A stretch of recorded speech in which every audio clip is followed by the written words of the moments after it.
everybody, welcome back to another lesson in my Czerny's Opus 599 for solo learners.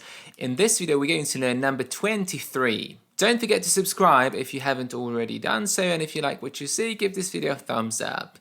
Also, I offer online piano lessons. If you're looking for one, there's going to be information below, and if you'd like to get this very special edition of Czerny's Opus 599, there's going to be links to that below too. Number 23 is all about shaping a melody in 6/8, so compound duple time. The melody rests solely in the right hand all the way through. We've got quite long phrases and we need to lead the melody, lots of arm movement in the right hand and lifting between the phrases. We can add lots of natural dynamics, and the left hand is just the broken chord all the way through in eighth notes or quavers, so it's basically counting in 6/8 and is playing the primary chords of C major. And the main difficulty of the left hand is to keep it very even and much quieter than the right hand, so we can really emphasize the right hand melody.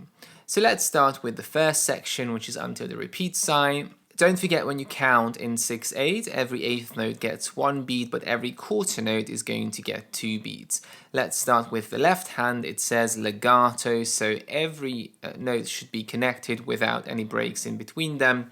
We're going to start in this C major position. We are in treble clef still. And it's always a good idea to block out the chords, just so you know the finger numbers and the shape. So the first bar is a C major chord, second bar is an F major chord, C, F, A, then back to C major, then a G7, B, F, G, and in bar 5 back to C major, bar 6 F major, bar 7 C major, and the second half is a G7 and back to C.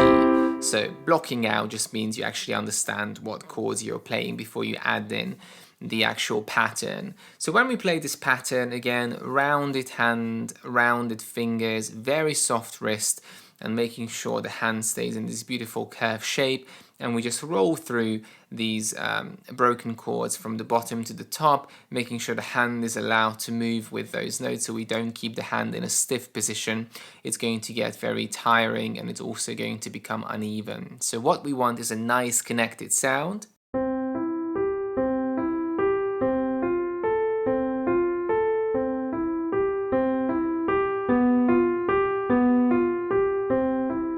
And keeping it very, very even. If you hear things like this,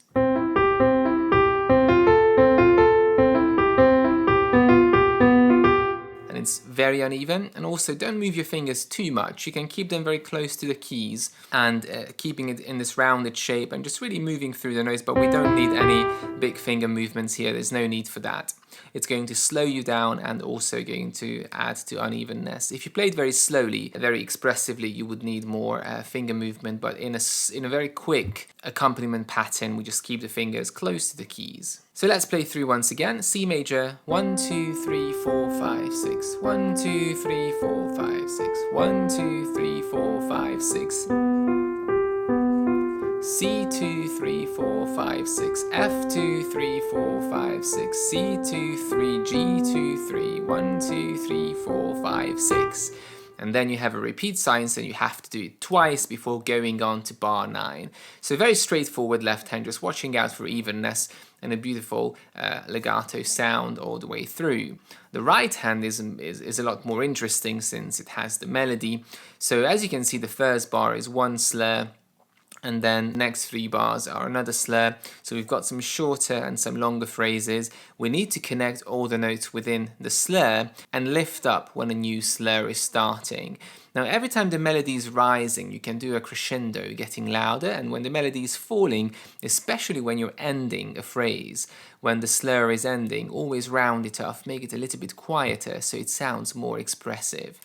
Now this is a C major broken chord, or arpeggio actually. C, E, G, C, and on the way down it goes into an F major, so really outlining the chords of the left hand. So let's go. The rhythm is going to be quarter note, eighth, quarter note, eighth, so crotchet, quaver, 1, 2, 3, 4, 5, 6, 1, 2, 3, 4, 5, 6. So don't forget to hold those quarter notes.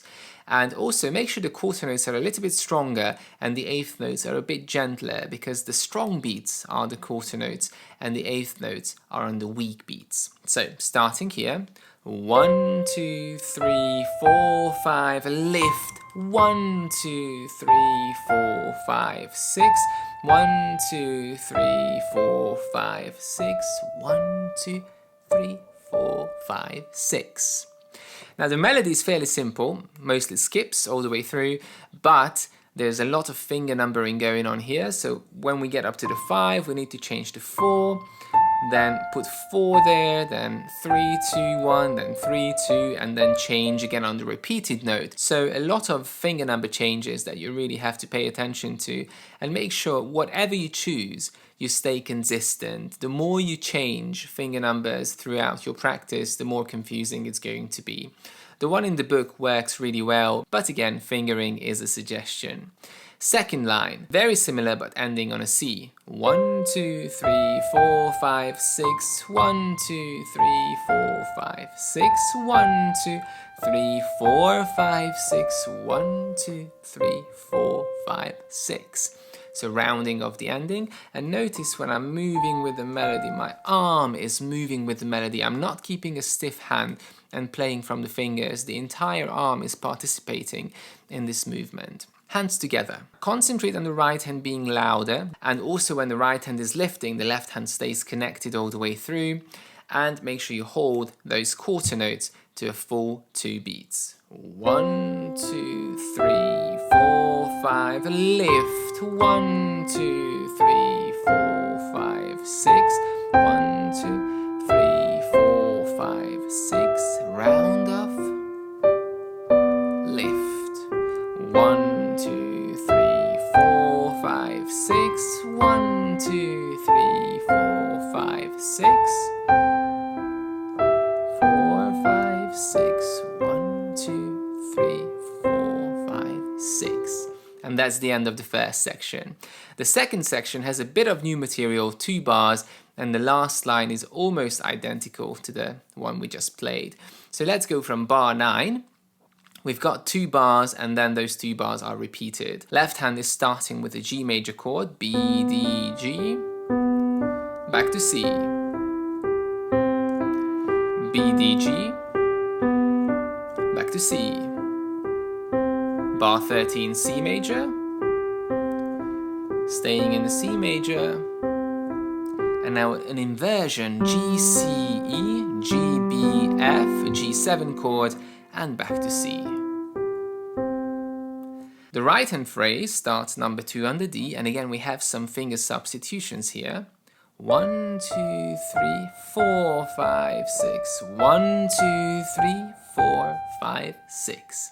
So starting on the 2, swapping to 3, and going up on the 2 and swap to 3. Then you repeat.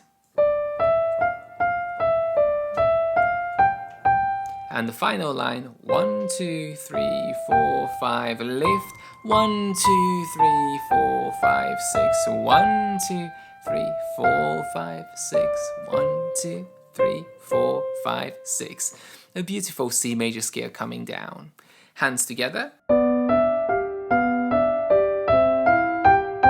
Repeat.